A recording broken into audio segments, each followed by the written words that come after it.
All right, let's talk some Detroit Lions talk. Merry Christmas. Yes, I'm doing videos on Christmas. Just got a little bit behind today. But appreciate the love, support, man. Everybody showing the channel. Keep sharing the videos. Best way you can help us out. See if I can make this tight ass. Shit. Yes, I can. In my Sherman voice. Let's get to it. Check out Detroit Lions Talk playlist. And people basically saying, Louis Riddick is saying basically people are making assumptions that Louis Riddick is going to keep Matthew Stafford. And if Louis Riddick keep Matthew Stafford, does that make me turn me off from him basically being a GM job? And no, at all, it doesn't turn me off. I'm going to tell you why. Just think about it for a minute. I seen a mock draft today that had Trevor Lawrence going 1. I think Zach Wilson going 2. Something like that. Him going 2 or whatever the situation may be with him. And you just think about it, like Justin Fields is also going into like the top 5 or whatever. You just think about it for a minute. Who's gonna be the quarterback of the Detroit Lions next year out of the draft? So if three quarterbacks going in the top 5, let's say perhaps the Lions are picking 7. Depends on who pick in front of them at 6. Can you hope that Trey Lance should be there? Let's just say you do get Trey Lance. He's going to have to learn behind somebody. I don't think Trey Lance, and I haven't really looked at the film. I know a little bit about him. But is Trey Lance ready to come in and start right away? Probably not. So, of course, I don't have a problem with them keeping Stafford because now if you told me, well, they got Herbert, let's say we haven't even seen Herbert play. Let's say Herbert played the Minnesota game when Stafford got knocked out. He looked good. We got a tablespoon. And let's say we going into next year, and all we seen was that tablespoon full of Trevor Lawrence. Justin Herbert. And they was like, well, we're going to keep Stafford and give him a new 2-year deal. Then I don't have an issue with it because you got Justin Herbert. Let him play. But really, at this point, you asking Trey Lance, Zach Wilson, or Justin Fields to come in and play right away. What if it don't work out? Let's say you somehow get Justin Fields, Zach Wilson, or Trey Lance. You say, well, they're going to start right away next year. And let's say you only win 2 or 3 football games, right? And you kind of got a Josh Rosen feel to it. And next year you come up and it's this great quarterback coming out next year. Do you take him? And this all could have been prevented by just letting Stafford play half the season. And when he get injured or, when they out of the playoff contention, then you let, Trey Lance play or whoever else out there play. But to me at this point, how it's looking, unless you're going to trade every asset you got, which I would, because you're starting over anyway, I would trade every asset that I got to get Trevor Lawrence. And if I had to flip players into 2nd or 3rd round picks and 4th round picks, I would. I will give every asset in the Lions. I will get next year assets for Trevor Lawrence. Look, already ran that like. I would get every asset for him. And that's just my personal opinion on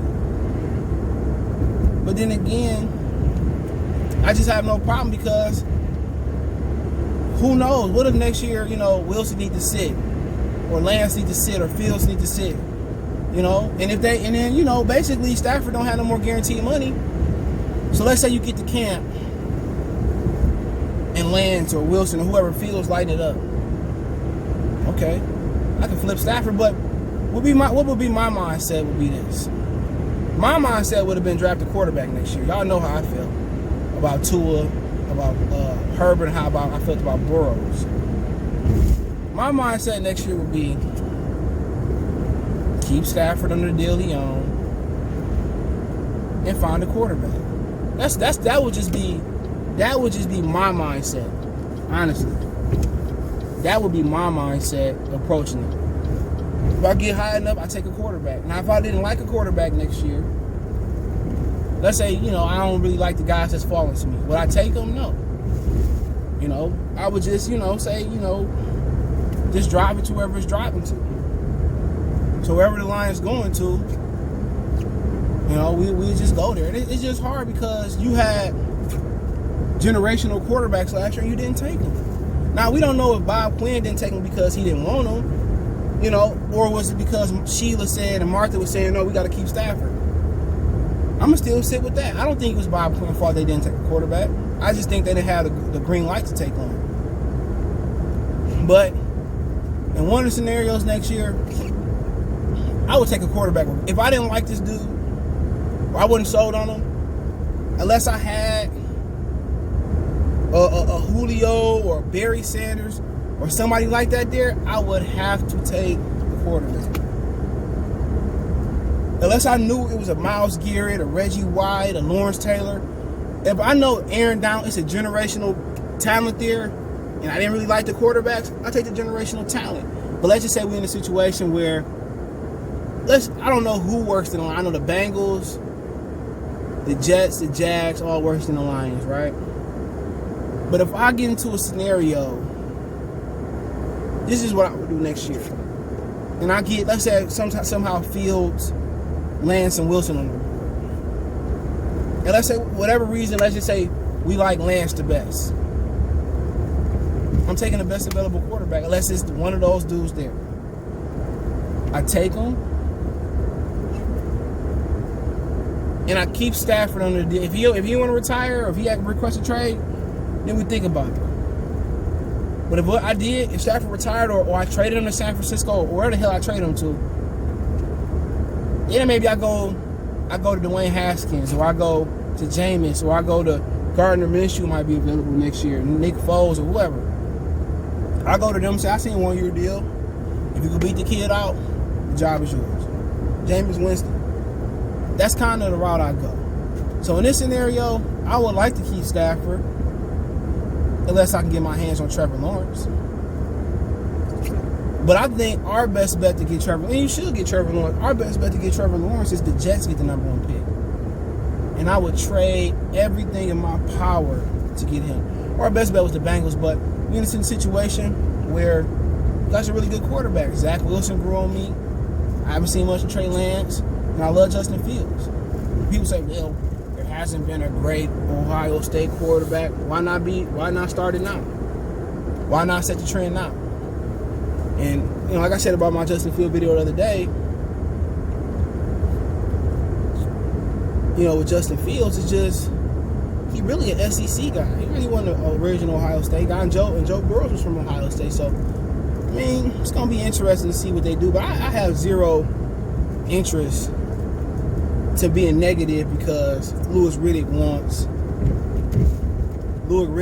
to keep Matthew Stafford. I think that's a smart move to do. Keep him. Get a guy, sit behind. And then people looking at like, man, he going to be bad another year? Yeah. We've been bad for the last few years. But I just really think the only scenario I don't take a quarterback next year is if I had one of those generational talents, Donald, Deion Sanders, Barry Sanders, Julio Jones.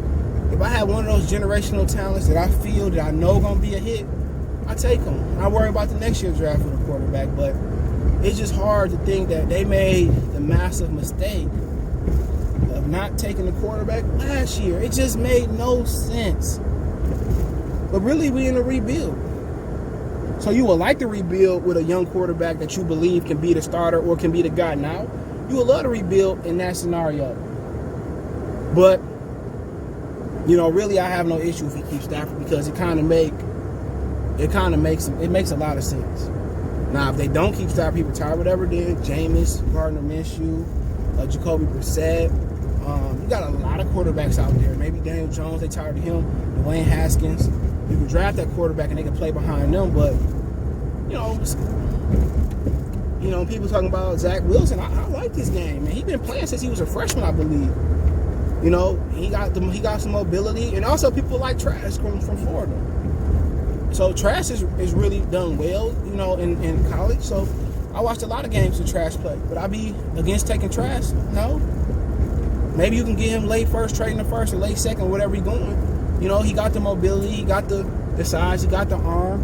You know, some people like the dude Sam Ehlinger from Texas. Let's not act like we didn't get great quarterbacks or solid quarterbacks after the first round, late first round, mid first round. Deshaun Watson, Patrick Mahomes, Tom Brady late, Dak Prescott late, Russell Wilson late. We just need a GM that can evaluate. That's the number one thing. Evaluate. That knows talent. That's what you want. You want a talent evaluator, but yeah, that is what it is, man. Let me know what you guys think. Don't forget me on Facebook, Instagram, Twitter. Reach out if you got business question, inquiry, sponsorship, video quest. Keep sharing the videos. Want to make a donation to the channel? Cash App CJ Good 313. PayPal link in the description. Best way to donate is share the video. Appreciate the love, support. One time for one time.